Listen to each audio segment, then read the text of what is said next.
Pak Anies mungkin ya, karena dia latar belakang sebagai cendekiawan, sebagai akademisi dan intelektual, dia cukup bisa merumuskan persoalan-persoalan itu, walaupun saya tidak, atau mungkin karena keterbatasan saya belum membaca apa yang dia tuliskan atau yang dia rumuskan.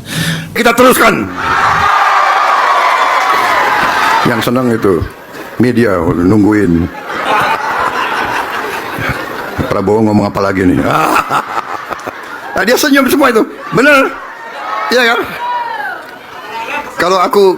Kalau aku baca pidato, kalian nggak senang. Kalau pidato ini udah pasti bagus, ya. Kalau tanpa teks, nunggu ini Prabowo salah ngomong. Nggak ada urusan, ya. Karena saya bicara dari hati saya. Ada satu program yang sering banyak masalah, namanya MBG. Kalau dibiarkan, ini akan jalan terus. Tapi kalau dikritik, nggak bisa berubah. Nah, yang pada ilmuwan sosiologi itu mengatakan itu kecenderungannya. Insya Allah kita yang di sini termasuk tidak. Kenapa? Orang Indonesia ini kalau sudah di luar Indonesia pun guyup, dekat. WA grupnya aja masih tentang Indonesia. Betul nggak nih? Facebooknya Indonesia, Instagramnya Indonesia.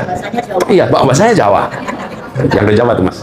Jadi bahasa masih kita. Jadi saya rasa itu harus kita jaga, kita pertahankan. Bagaimana dengan Indonesia ke depan? Bapak Ibu sekalian, yang perjuangan kita di Indonesia itu perjuangan untuk menjaga agar kesetaraan kesempatan, kesejahteraan merata itu terjadi. Dan kami mengkhawatirkan selama beberapa waktu terakhir ini konsentrasinya bukan itu. Konsentrasinya bukan itu. Jawa dan pulau-pulau di luar Jawa, gap kualitas pembangunan manusia, Human Development Index, gapnya itu kalau pakai poin, selisihnya 5 poin antara di Jawa dengan luar Jawa. Tapi 5 poin itu kalau mau diraih perlu waktunya 10 tahun. Jadi saya sering bilang jangan bandingkan Human Development Index pakai poin, tapi pakai berapa lama itu bisa dicapai. 5 poin itu dicapainya dalam waktu 10 tahun. Jadi gapnya adalah 10 tahun. New York maju, kota-kota besar Amerika maju, tapi gap kualitas manusianya antara di sini dan di Ithaka misalnya, insya Allah nggak sampai 10 tahun. Ini PR terbesar kita. Ketidaksetaraan di mana-mana hanya bisa dibereskan pakai tangan negara. Tidak bisa membereskan ketimpangan pakai tangan swasta, tidak bisa. Harus pakai tangan negara.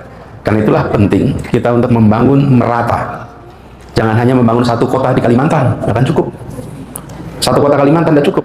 Yang harus dibangun, waktu itu kami merencanakan upgrade 40 kota di Indonesia. Dan 40 kotanya di mana? Terutama kota-kota yang menjadi hub logistik, hub pergerakan orang, supaya multiplier efeknya besar. Umumnya coastal area. Ada satu lagi, Indonesia ini kepulauan. Dan banyak ilmuwan sosial kita, ilmuwan ekonomi kita, belajarnya di negara kontinental. Amerika ini kontinental. Sehingga mindset di dalam perencanaan pembangunan itu perencanaan kontinental. Kontinental itu beda dengan archipelago. Beda sekali cara penanganannya. Kami kemarin mengistilahkan, kami tidak berencana sekedar mengembangkan agriculture. Kita berencana mengembangkan yang disebut sebagai agromaritim. Kenapa? Karena sebenarnya yang harus dikembangkan itu dua-duanya, bukan hanya tanah tapi juga laut. Nah, Indonesia mindset itu kurang. Nah, saya ingin lebih jauh, Bapak Ibu sekalian, sebagai pembuka di sini, demokrasi kita pun sedang mengalami tantangan nih. Mungkin Bapak Ibu mengikuti lebih dekat daripada kami, paling nggak selama 10 hari terakhir ini, Bapak Ibu mungkin mengikuti lebih jauh. Jika 3 hal makin hari makin hilang: 1, tiada oposisi; 2, tiada kebebasan berbicara; 3, tiada pembagian kewenangan yang setara antara eksekutif, legislatif, dan yudikatif, maka demokrasi kita akan turun. 3 itu indikatornya. Ada satu program yang sering banyak masalah, namanya MBG. Ini contohnya.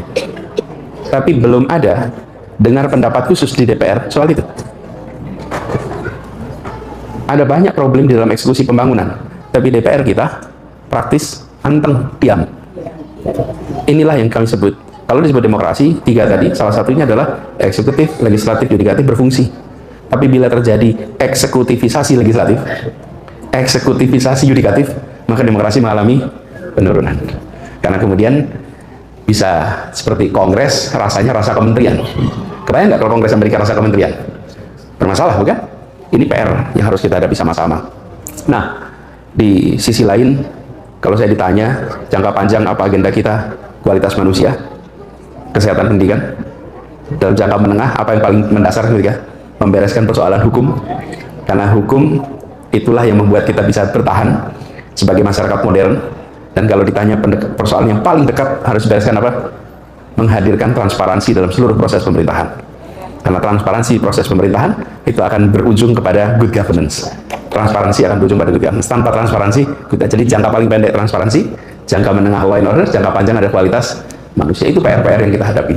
Nah, Bapak sekalian, kita bisa ngobrol lebih leluasa kalau nanti kita berdialog. Tapi ini sebagai pemantik dari obrolan kita sore hari ini. Jadi Pak Anies, kita yang ada di luar negeri ini terus-menerus mengikuti perkembangan di negara kita Indonesia. Kita tahu bahwa dunia kita memang tidak baik-baik saja, dan Indonesia sebagai negara besar hampir dalam segala hal, secara penduduk, demokrasi ketiga, kemudian negara muslim terbesar, luas, sangat luar biasa. Kita sebenarnya mengharapkan bahwa Indonesia memainkan peranan signifikan di dalam usaha untuk menawarkan solusi bagi permasalahan-permasalahan yang ada di dunia itu sekarang. Tapi justru kami cukup bingung melihat dengan kebingungan yang ada di Indonesia dalam hal kebijakan luar negeri.